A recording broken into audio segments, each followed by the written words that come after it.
What's going on, everybody? It's Guns Picks, and I'm riding solo. Maybe not for very long, for at least the first 5 minutes of this beautiful show. Wanted to say what's up to everybody that is joining us live on YouTube, joining us live on Twitter. Thank you very much. And hopefully you cashed some tickets on the last show when we actually broke down the NFL. And actually, I gave you a monster pick in the Utah Utes, winning outright and smoking the USC Trojans. Bang, boom, win. And that's what we do here, folks, on the DadBodd podcast. But thanks for joining me. I got the comments open, so feel free to share in here. Exactly says, where's the crew? I'm right here, baby. I'm all here. What's going on, everybody that's joining up? But I want to get our guest in here. You may know him from the Sunday football show, Circa Million style. You may know him from the college football show, Shark on the Gun. He is my counterpart, my brother in arms, the Shark. What's going on, my friend? Oh, taking a breath. Got the new setup, got the hats in the background. Thursday night, cracking a beer, having a great time. We were saying we're taking a little time off. And of course, people said to me last night, what are you doing? You're going on here talking basketball. It's unavoidable, Guns. We love sports. We love to talk to people. We're going to get in here. You know, the scorpion metaphor, you have unavoidable human nature within you. You're going to go back to what you do for yourself, even if it ruins you to a certain degree in a small window. And I'm cracking a beer. I want to give a cheers to everybody. Thirsty Thursday, a little post-happy hour. Power Tools IPA, 7.1%. Cheers to you guys. Cheers up, fears down. And let's talk about a little Thursday Night Football and ride the wave. That's right. Let's get into a little bit Thursday Night Football right now. 8:15 Eastern Standard Time. We have the Raiders going on the road to SoFi Stadium, Inglewood, California, to play the hapless LA Rams. It's another Thursday Night Football special. We're supposed to have a decent one last week. Didn't really get what we offered. What do you think about this game? Any thoughts? Yeah, I mean, you said it, hapless. I mean, at what point is the NFL going to allow themselves by contract to flex these games? And I mean, I understand Thursday Night Football is a bit of an issue because obviously if you're flexing a team off a Sunday, they've prepped for this for weeks, knowing they're going to have a short week and a mini bye afterward. So obviously flexing Thursday Night Football is very problematic and probably idealistic from what I'm saying. But this game, you know, we were just discussing this, but it's an interesting game because obviously the Rams are nowhere near where people thought they would be here. 3-9, come in here on an L6 on a third string quarterback a couple weeks ago. Now I guess the backup, technically John Walford. In this game, I have the hat here. I'm not playing it officially. I do lean this direction. And, you know, what we're looking at here, I think, is a very unique environment for the Rams. The Rams' last 3 home games were all in the division. And this did start week 8. Matthew Stafford was still the quarterback at that point in time. A 31-14 blowout loss to San Francisco. Of course, San Francisco has just absolutely owned the Rams in this generation with Kyle Shanahan and Jimmy Garoppolo at quarterback. Then they came back Sunday, November 13th against Arizona. John Walford in the division did not cover against Arizona.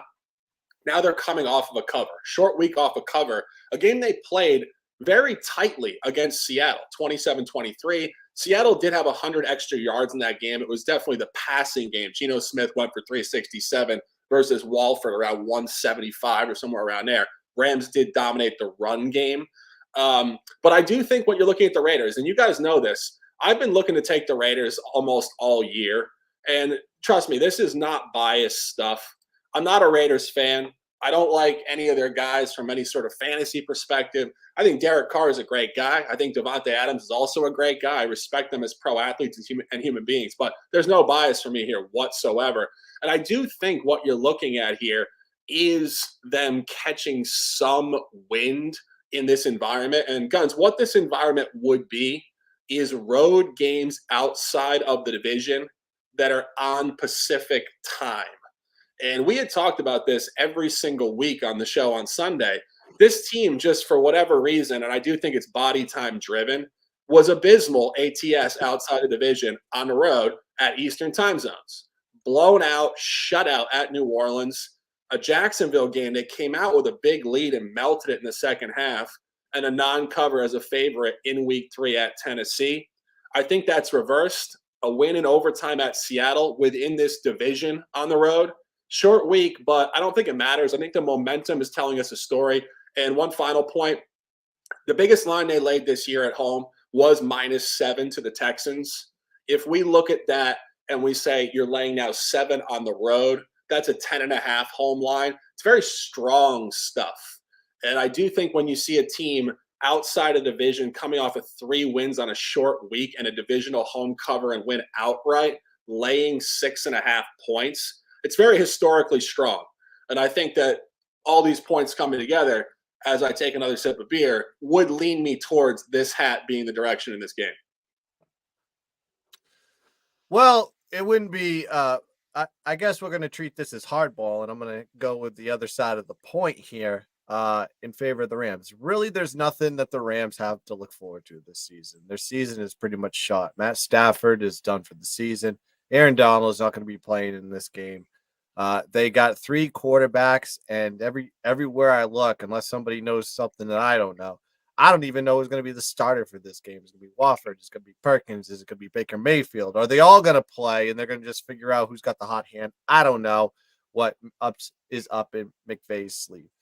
But every time I see the Raiders sitting here above 3 points, when it gets above 3 points, it's almost like when they're favored, stuff goes awry, and I don't know why. So looking at the stats, when Derek Carr is favored, he's 16-28-1 against the spread. These are just noteworthy stuff here. Not it's like I'm gonna have just a lean on this game. Nothing that I really want to spend a lot of money on myself. Maybe some what they call pizza money. 8-21-1 against the spread as a favorite of 3 points or more. 1-7-1 as a road favorite of 3 points or more. And this comes from John Ewing at MGM. You can take these stats or these trends, what you want. Doesn't necessarily meet like the opponent on this one. McVay is 9-3-1 against the spread as a dog of 3 points or more. But I mean, he's in a different situation than he has been in the past. He doesn't have Jared Goff anymore. He doesn't have Matt Stafford anymore. He doesn't have Odell Beckham anymore. He doesn't have a lot of these key weapons that are going to get them up and down the field. They are coming from a close cover last week. Could you see a look-ahead spot? Josh McDaniels got to face Daddy next week and Bill Belichick. You could be looking at that scenario there, and you just overlooking this game on a short week and just looking to get out of here with a win. I've seen both sides of the coin with the Raiders. The Raiders lately have been showing up. Seems like they're exponentially growing to the playoff team that they were supposed to be. Maybe they're going for a little bit of run. But on the other hand, they could just fall flat on their face against a hapless team. We don't know. If I had a lean, I'm just going to go with the trend here and go with the Rams. But nothing official for me on this one. Maybe it's time to not watch Amazon Prime and go do something else on a Thursday night. Watch some college hoops or something. Moving on down the card. You have any more thoughts on that one? Yeah, I do. As people file in here, we're getting the viewers up here. We want to say again, cheers to you guys on a beautiful Thursday night. It's the middle of December, early December, and we appreciate you guys interacting with us as we really, get into this conversation, and we love to do it at the highest level. I get a rush when I get on here, and I know Guns does as well.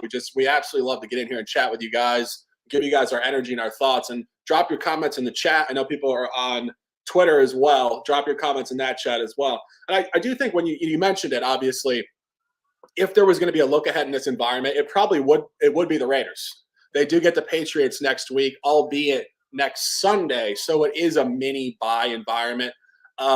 If this was a Sunday to Sunday, I think the look ahead would be a little bit bigger because obviously the window between the two games would be smaller. But I do think when you look at the AFC playoff race, this is where it becomes interesting. The Raiders obviously started the season just horrendous. And we had documented this week after week, but they were losing just one possession games over and over and over. So they took on a statistical bye environment because they were so close and just really getting unfortunate in small windows. And right now, they find themselves only one game back in the AFC wild card, if we're looking at this. Or excuse me, 1.5 games back, it looks like. The Jets are 7-5. They have the 7th position here. And then the Patriots, the Chargers are both 6-6, and the Raiders are 5-7 with the Browns and the Steelers. And I think this is where the AFC playoff picture is going to get really interesting because, I mean, obviously you go back to yesteryear, the playoffs were in a different format, but now you're getting these teams. I believe there's an extra team in there, right? Because there's an extra bye and whatever it may be. That's correct. But regardless, I mean, if you really look at this and we look at these teams right now, the Chargers, to a degree, are fading. New England, to a degree, is fading. The Steelers at 5-7 are coming hard. The Raiders at 5-7 are coming hard. And the Browns, off a win with Jacoby Brissett against Tom Brady at home in his final start, and then now Deshaun Watson, a win and a cover last week, are coming hard at 5-7. And I mean, if I'm really looking at this, Jets have to go on the road this week at Buffalo. I like that game against the spread for the Jets. I don't think they win outright. And I think the Jets drop one this week. And I think the Jets, Pats, and Chargers, who are actually 1, 2, 3 in the back end of the wild card, or excuse me, the back end of the playoffs, but the top side of the wild card, are actually at more of a disadvantage. I think the Raiders, Browns, and Steelers are actually probably obviously catching momentum, but coming for those positions as these other teams fade away a little bit. So I think that's super interesting. And I also think that all being said, the Raiders need this game tonight. Like, this is a playoff game for them tonight. They can't take this game lightly. And I think that's why the line is hovering around a touchdown, because I think, we talk about the Vegas algorithms. They take all these things into account. It's a huge spot for the Raiders tonight. There's no way around it. Yeah, I mean, you made some good points there. So, I mean, that's probably a key point when you're looking at capping right now. Towards the end of the season, you got to look at those teams that are a little bit hungry, maybe outside looking in teams that, still have a shot. And if you look at their schedule, they still have a lot of like divisional games that they got to play at the back end of the season. Maybe these teams are going to be stepping up before you know it. So look out for that as you're doing your handicapping from week to week. I'm going to take one step back here from the NFL talk here because we got to talk about a major game, a game that I love every year. It's you have to watch it as just a warm-blooded American. It's the gift that keeps on giving. Navy versus Army, 3 p.m. Saturday. I don't know. I love watching this game. I love the discipline of the defenses. I love seeing no flags. I like seeing the clock run. I like seeing 2 triple options kind of going at it with one another. The key to this game, and I always say this with everybody, I was like, don't worry about the spread. Just take the under. They've hit the under in 16 straight in this particular game alone. Not to mention, we're talking about armed forces unders. It's just something that you just have to take in these spots. It doesn't matter how good or bad or indifferent these defenses are. They just know how to play against their own style of offense. And it's one of those games you'll never see a punt. You'll see them going for it. It's going to be back and forth. This is a rock fight. This is the game they look forward to every year. And when rivalries play one another that don't pass the ball a lot, this is one of those spots you just got to just don't worry about the side. Just take the total. And I like the under in this one. And from my perspective, if I had to lean one side, I'd probably lean Navy. You actually look at Navy. Navy has a 3.1 yards per carry stoppage against the run, whereas Army gives up 5.5 yards per carry against the run. So take that into account as well if you want to take a side. I think right now Navy's sitting at -2.5, which basically means I think last year it was -7 for Navy and actually for Army, and Navy covered it as a dog. So lean Navy, but definitely taking the under. I think it's sitting at 32.5, 32. And believe me, that number is just going to keep on dropping I would take it at 25. They're just not going to score that many points. I'm sorry. Do you have any thoughts on this one, or do you agree, disagree, or indifferent? Sure. No, I mean, I think when you talk about historical trends being that consistent, it can be that simple, really. And Right. when you start to go down the schedule, I mean, these teams' totals are all over the place. I mean, there's some totals for Navy. I'm looking at it. I mean, we remember the game. We actually had this correctly against Tulsa, where they put up 53 points. There's certain games where they will score the ball, and of course, it is almost exclusively a rushing attack on both sides. Just a side note, I was actually at a local bar here in Pennsylvania, and I was talking to a guy who I'm starting to get to know the society up here a little bit. I was talking to a guy who's an ex-Marine, and he's going to the game at Lincoln Financial Field in Philly this weekend. And he was telling me that he goes every year, and he said it's one of the best tailgates you will ever find in sports. He said Yeah. it's so much respect, because obviously it's a lot of ex-armed forces on both sides, and the game doesn't mean a whole lot. It's largely an exhibition game, and he said the tailgate, the respect. He said if you ever want to go to a game and just feel a great vibe around people, go to this game in the parking lot. I thought that was interesting, because I've never been. It didn't really, I obviously I understand the respect of the military and everything, but I didn't connect with that. So just as a vibe, as an energy, as a game, and I think it's a sharp look. I think the whole thing has just a great aura about it.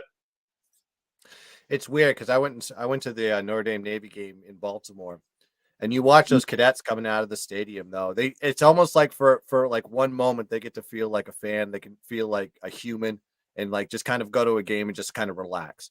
And you see them in the crowd, and they're keeping the stadium loud, especially when they started making that comeback there. It's just a great atmosphere every time you go to watch the Armed Forces play a game. I recommend it to anybody. Even though if it's not Army Navy, just go to see your team go play one of the armed forces, because they show up in droves. Doesn't matter where they play, they'll show up. All right, let's go. Let's take a step back from college. We're not going to talk about bowls tonight. I'm waiting until the transfer portal and all the opt-outs and all that stuff is going to happen. I'm not going to make a move, and I'm going to wait closer as we get to kickoff on a lot of these games before I actually start firing out the plays. So let's start with this one because it's interesting. Divisional game. You kind of mentioned it earlier. You alluded to it. Jets versus the Bills. It is the revenge factor in this one, with the Bills losing to the Jets. Kind of started this, the dominoes kind of falling for the Bills a little bit. They've been playing flat ever since that game. Granted, there was an elbow injury for Josh Allen. Now they get to play at home. Coming off a great road win versus another divisional opponent in the Patriots. What are your thoughts in this game? You kind of alluded to it, but break it down for me. It's interesting stuff. I mean, we have been obviously detailing this for the previous 13 weeks here at Pro Ball, but the Jets started out on the road 4-0 ATS, and all of those were outside of the division, and they did not cover in their only divisional road game at New England in Week 11. But anybody who watched that game, and I think some people had New England there, and they certainly were very thrilled with a punt return touchdown inside the final 30 seconds in the game for New England to cover the spread.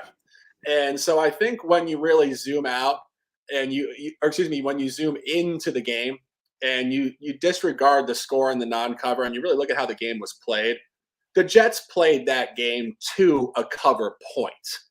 And obviously last week at Minnesota running one of the cleanest sheets in the campaign from a straight up perspective here, they were also right there last week, driving down 5, obviously had to get a touchdown, couldn't kick a field goal. Obviously, if they kicked a field goal, they cover the spread, but that's not what they're going to do.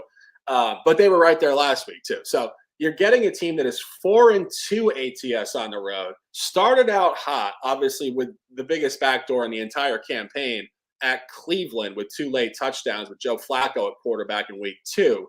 But very sustainable stuff. Win at Pittsburgh, which, again, we just talked about it. Pittsburgh is a lot better than people think, and Pittsburgh has caught momentum. At Green Bay, impressive. As poor as Green Bay might be this year, nonetheless impressive. At Denver, top DVOA defense in the league. Win outright, very impressive. And again, at New England, as far as I'm concerned, they played to a cover there. You can't really give credential to a one-off, walk-off punt return touchdown as a cover point in any sort of sustainable way here. So I think what you're looking at here, as you mentioned, you're getting a revenge game against Buffalo. They're getting a revenge game for Buffalo. But the key point here is this is a divisional game. So we do get line functionality.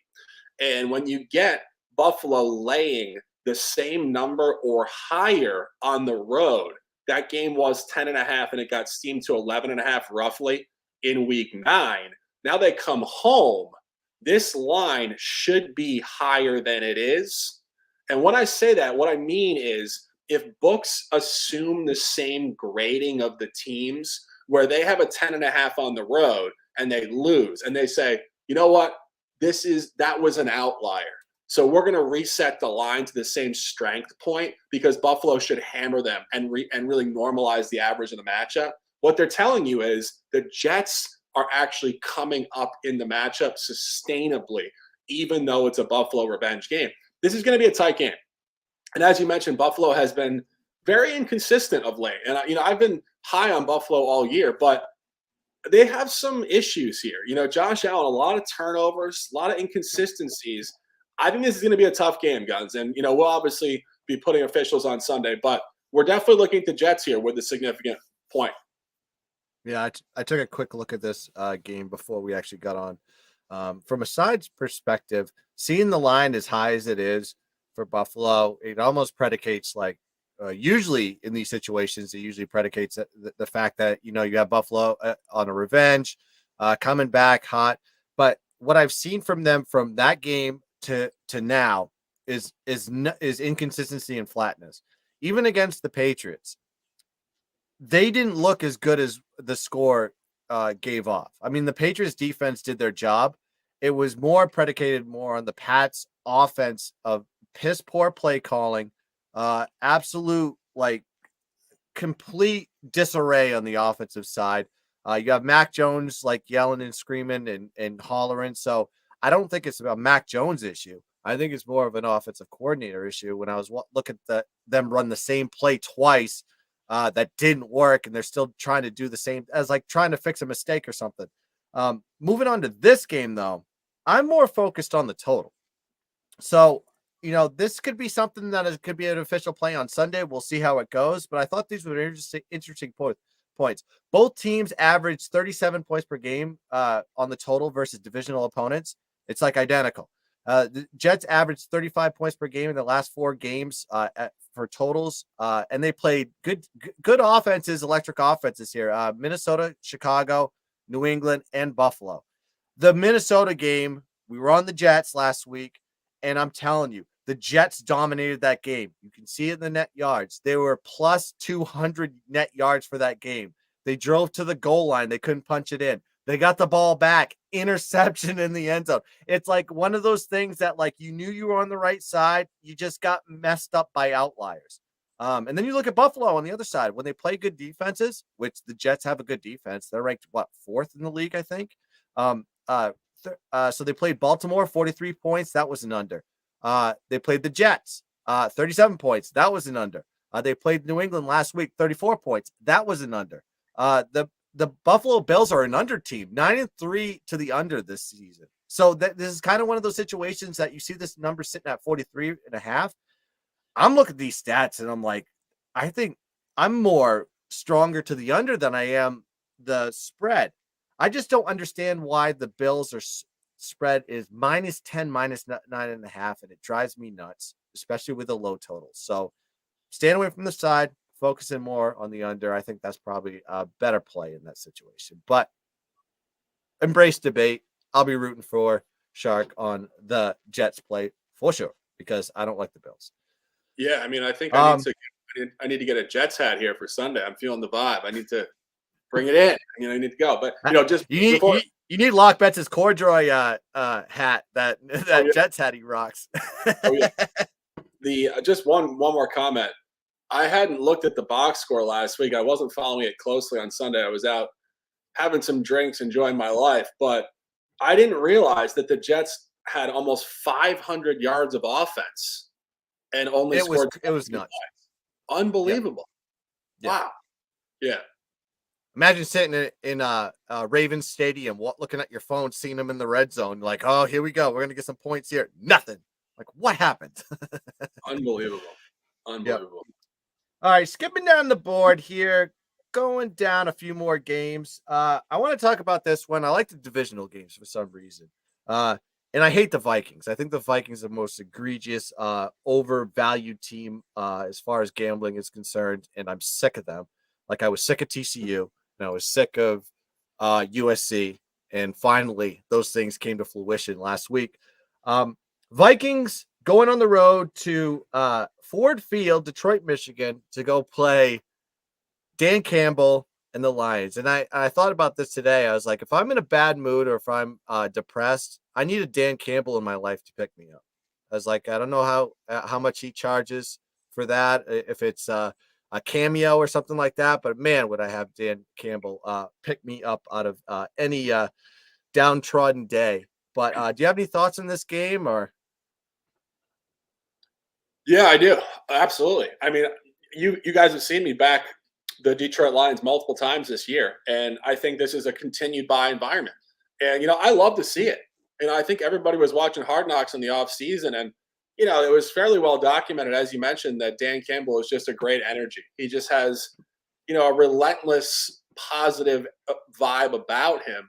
And I think anybody could get behind this guy. And I think they have a pretty damn good roster. I mean, obviously, we talked about how young their defense is and why they've given up so many points situationally. But I think they've gotten that a little bit more under control recently. Go back to last week. They really handcuffed Jacksonville, only 14 points against. They gave up 28 to Buffalo on Thanksgiving Day. But that game was very tight. Buffalo got a late score to get to that point and cover. And, you go back to a couple other games, game against Green Bay, they held them to 9 points at home. The defense is starting to show signs, particularly at home in the Dome and Ford Field. And as you mentioned, Minnesota, and you were given corollaries within college football, TCU, USC, but the one you forgot to mention here is the Tennessee Titans, who were running the cleanest of all the sheets in the history of football, basically. And Minnesota was right there alongside them. So now you get Minnesota coming in here. You do get a divisional revenge game. You get an incredibly strong number within the matchup. Minnesota was laying 7.5 points at home. They came in here around a pick 'em at open, I believe. Minnesota definitely should be favored in this game if they were expected to perform, where I think most of the public thinks that they're just that much better. And I think when you look at historical weighting in terms of just the actual flat records in the game, when you have a team that is 5-7 laying points to a team that is 10-2, what that means here from a market split, and this is just unavoidable, the public are going to hammer Minnesota. The public cannot understand how it's going to get this easy this week. They get their 10-2 darling as an underdog. It's a gift. And we talk about this every week. Sometimes it hits, but it won't hit long term. And what you're looking at here, again, that's a game in Minnesota early season where Detroit could have won the game outright. They were up 24-10 in the middle of the second half. They did melt the game. At that point in time, I think they were still dealing with how to win NFL football games and close games. And that was both the offense and the defense, and it was also the coach. There was a moment in that game where I believe Dan Campbell had the opportunity to go for it on fourth down to really ice the game, and he didn't. And he kicked a field goal, and I think they missed, and then Minnesota came back and scored a touchdown. And I remember in the press conference after the game, he was actually, you could sense he was just like, he was really stressed out. He was second guessing himself, and he was saying, I can't believe I did that, because he's an aggressive guy. He does coach the offense very aggressively in terms of going for it on fourth down. He got away from his usual template and model there, and it cost him the game. This team is going to turn up. The line's on it. The revenge is on it. This is where they perform incredibly well. Final point here. If you remember last year where they were just abysmal in their win-loss rate, they were actually excellent ATS at home last year. And I think that was the opening point as to when you see a team that's going to start winning football games and potentially go to the playoffs at some point in coming seasons, it starts off with them becoming a good home football team and consistently covering Vegas numbers. Again, I might need to buy a Lions hat tonight because I think the Lions have a lot of significance this weekend. That's it. That's a nice hat too. That blue and silver. Want to call out some guys in the chat though. Sports Dogma showing up in the business. Two gorgeous gents, of course. We're two beautiful motherfuckers. All right. The over in this game, Lions and Vikings. Don't hate it. They're playing in the turf. Minnesota's pass defense stinks, and they're playing the Detroit Lions that loves to pass the ball. Jared Goff having a rejuvenation in his career, and they already announced on TV today. I saw it in the line that they're going to keep Jared Goff for 2023. So they're showing a little bit of confidence in their quarterback, which is confidence in the offense.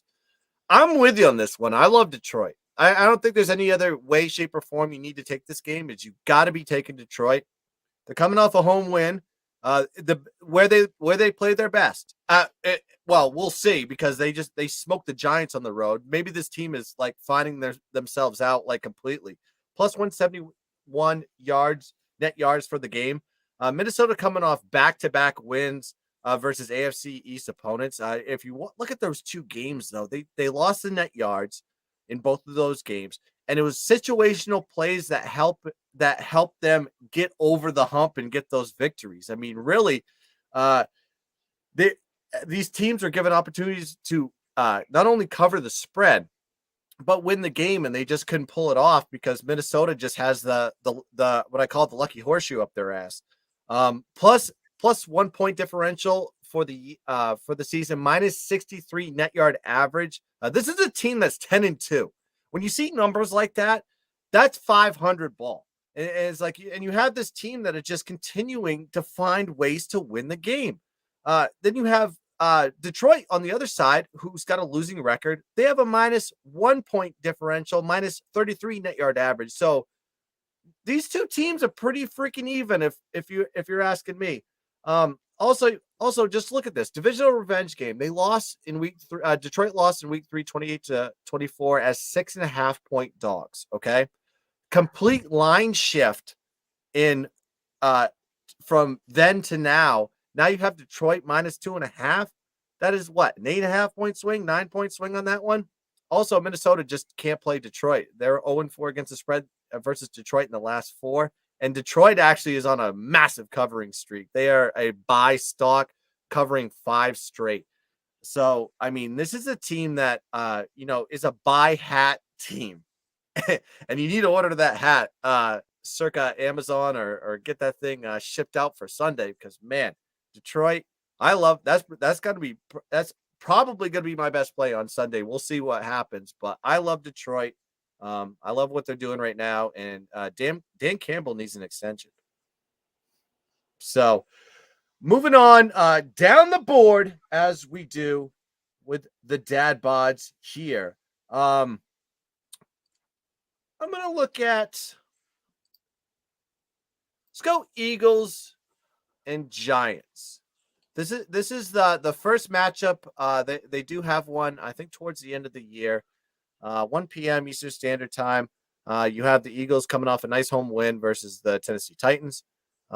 And you got the Giants playing for a tie versus Washington. We did take Washington in that one. That kind of was a swift kick in the dick, but we did good in the afternoon, so that's okay.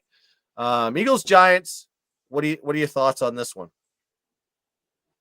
I think it's going to be a tough game. This is definitely not a game that I'm looking to bet. When I see Philly laying a touchdown on the road, the first thing that really stands out to me is I think it's just crazy sharp. Philadelphia, not a lot of road divisional games. Is this their first road divisional game? They played at Washington. They cleaned them up in week 3. They get Dallas in 2 weeks. That's going to be a great game. They beat Washington 24-8, but that was the Carson Wentz era. Right. And then this is going to be a great game on Christmas Eve, actually, Saturday night or Saturday afternoon, 4:25 at Dallas. That's going to be the game of the week there for sure. This is their second divisional road game. They are 1-0, obviously at Washington, as you mentioned. Hurts played well in that game. The Giants at home have been, this is our full sample. They got backdoored by Dallas in prime time early season in the division. They were right there in that game. They had the lead in the second half and just gave it away. And then last week, obviously, a cover. So I think, if we look at the Cowboys game at home, they could have covered. It definitely was a backdoor to a degree. And then obviously they played Washington very tight. Given Philadelphia, again, I don't know if we can cross-reference that with Washington at all. But I think the moral of the story here is I'm running around it. I don't really have a lean in this game. I think this is going to be crazy sharp. Yeah, I started capping this game, trying to find an angle for the Giants. That was kind of like the way I was going to go with this, just because Philly at home is just an impenetrable force, immovable object. I think that's where they play their best ball. And then they're coming off a nice non-divisional win versus what I guess people would consider a good opponent with the Tennessee Titans. I don't. I just think they're a stock that's just waiting to drop.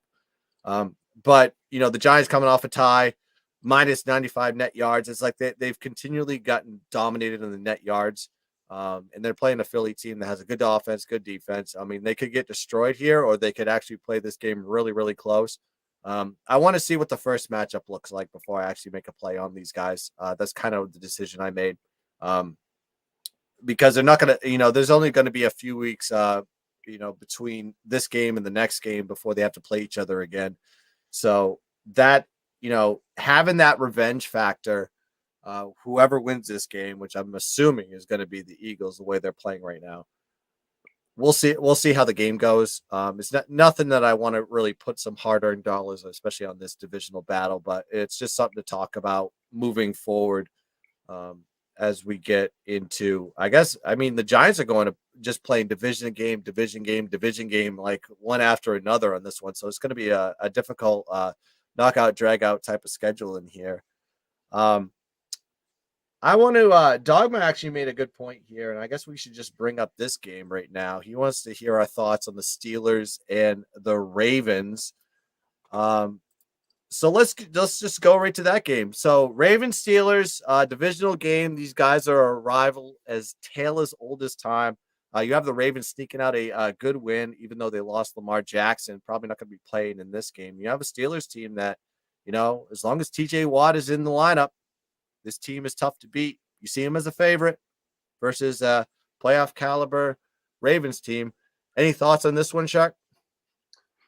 Yeah, I do think you would look at. I think you would look at Pittsburgh here, and it's what I was saying earlier. The back end of the AFC playoff race in the wild card, it's showing momentum to Pittsburgh, Las Vegas, and Cleveland. And again, I'll say this. I know Dogma wasn't listening before.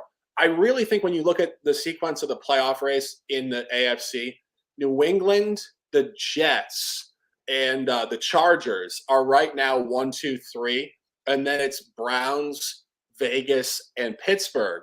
But out of that group of 6, the 3 hottest teams are the 3 bottom teams, Pittsburgh, Cleveland, and Vegas. And I think with merit as well. I mean, I think, again, we talked about with Vegas, playoff team from last year lost, I think, 6 or 7 straight one-possession games to open the year, and then now have caught wind. And it makes sense statistically. And I think when you look at Pittsburgh here, you have to really look more at the Ravens. And you have to just look at, first of all, how, to a certain degree, we are very data deficient in this season. This is their first road divisional game of the year. For whatever reason, the schedule makers really backloaded the schedule here with divisional games. They haven't played a road divisional game since last year, so we don't have a lot to go on. But I do think the line is telling us a good story here. Last year, Pittsburgh did beat them twice, but the line told a good story. Baltimore was laying a very short -4 on the road at Pittsburgh and did lose. So the line told us a Pittsburgh story, and it was correct versus the result. And then in week 18, Sunday, January 9th, at this point, the Ravens were cratering pretty aggressively without Lamar Jackson back into the year. But key point, books had the line adjusted correctly. They moved it down to 3 instead of where at home it should have come up. And the line did tell the story. Pittsburgh did cover and win again as an even shorter dog. So if books have a grip on these roster groups, now with Lamar coming back, theoretically it should move towards the Ravens, and now it's moving continuously towards Pittsburgh here. I think they're just telling you Pittsburgh is extremely underrated, as I mentioned, coming hard in the playoff race. Kenny Pickett is on his way to being a franchise quarterback, in my opinion, without question. And you look at Baltimore just in general in their recent history here. I mean, 5 straight out of division games at Tampa Bay. Tampa Bay can't get out of their own way. At New Orleans, New Orleans is very, very mediocre and pedestrian. A non-cover against Carolina, who is terrible. A loss at Jacksonville, and then a really lackluster game last week against Denver. 5 straight unimpressive games. Their only 2 divisional games of the year were at home. Both on covers there. Guns is coughing because he's so disgusted by the Ravens, and I agree with him. And, I mean, you go back to week 5, a non-cover at home against Cincinnati is a favorite. And week 7, a non-cover against Cleveland is a favorite. They're 0-2 ATS in the division. They go on the road. The line's on Pittsburgh. Pittsburgh has momentum. I think Ravens are fool's gold here to a degree. I'm looking at Pittsburgh with significance.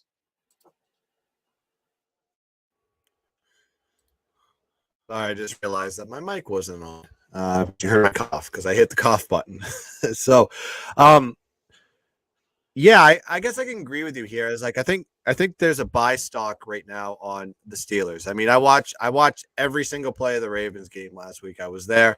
Lamar went out early in the game. They put in Hundley. Hundley really didn't do anything. He's like a Walmart version of Lamar Jackson in every way, shape, or form. It's like he can't really pass the ball.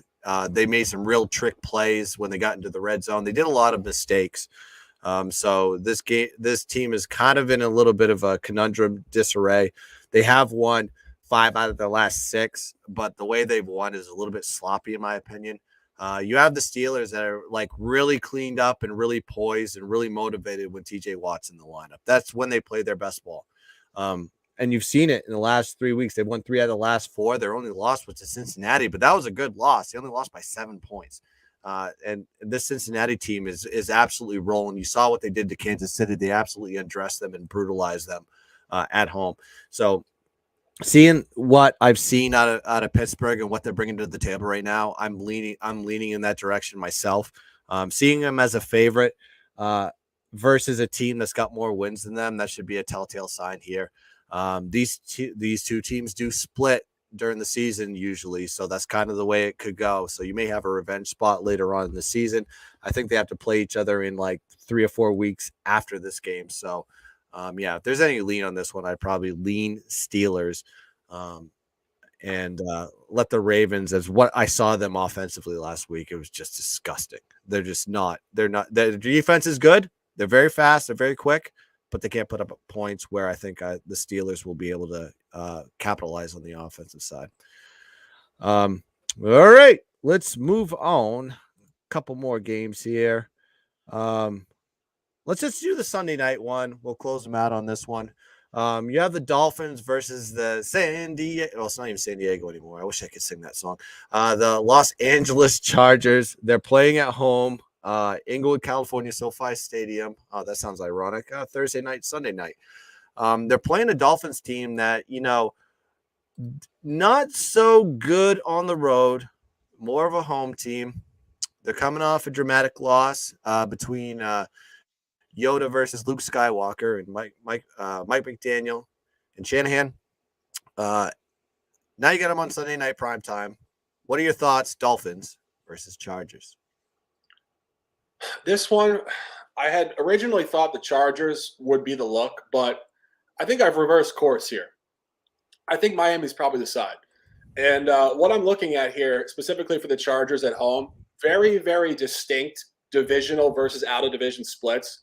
The Chargers have played their entire divisional calendar at home this year, so we're completely data abundant within that. They covered in week 1 against Vegas. They won, but didn't cover by, I believe, a hook against Denver in overtime, 19-16 in week 6. And they covered against Kansas City. So the moral of that story is they've been good at home within the division, both straight up 2-1, and ATS also 2-1. But outside of the division has been a completely different story. Week 3, 38-10, just a demolition loss to Jacksonville. Justin Herbert was injured. He'd gotten hurt the previous week at Kansas City. And I think to the surprise of most people, he was actually in the lineup in that game. I think people thought he'd be out for at least 2 to 3 weeks. But even more, I think, worrisome here, in week 7, a blowout loss at home to Seattle, 37-23. And again, they come home here off 2 straight road games. Miami getting hammered last week at a great San Francisco defense. I don't know. I think that the functionality of this environment, the line is not telling us a story here out of division whatsoever. And I do think if you go back to weeks 8 and 9, Miami did win 31-27 at Detroit, and we just discussed this. Detroit's a lot better than we thought, so that's a pretty representative win. And they did win at Chicago. Chicago at home is competitive and scrappy by 3 points there. I think this game is going to be tight, but I would lean towards Miami here if I had at least an early lean if we're having that discussion. Yeah. What worries me about Miami is they haven't played well on the road yet. So, road loss last week versus San Francisco. They played some pretty good competition on the road. And then you have the Chargers coming off a tough loss, divisional loss, 27-20, minus 18 net yards last week. So they played really good against a red hot, there's really becoming a red hot Las Vegas Raiders team. Miami on the road this season, though, if you actually break them down, minus 7-point differential, plus 18 net yards. In road games, they beat Baltimore by 4. They lost to Cincinnati by 12. They lost to the Jets by 23. Beat Detroit by 4, and then they beat Chicago by 3 and lost to San Francisco by 16. So you're seeing a team that just can't get motivated on the road. If they like, I may be on the other side on this one, just on a completely nothing official on this one, but I mean, if you can get. I'm not saying that the Chargers will win the game, but I think it may be one of those situations that you can get close. If you can get a 4, if you can get 3.5, it's probably the side that you want to take on this one, just because I just think this Miami team wants to play home, can't play on the road. Maybe Tua is a little bit banged up. I know Waddle's banged up. He's questionable for this game, so I don't know if he's going to play in this game. So maybe losing some weapons on the offensive side. We'll see how it goes.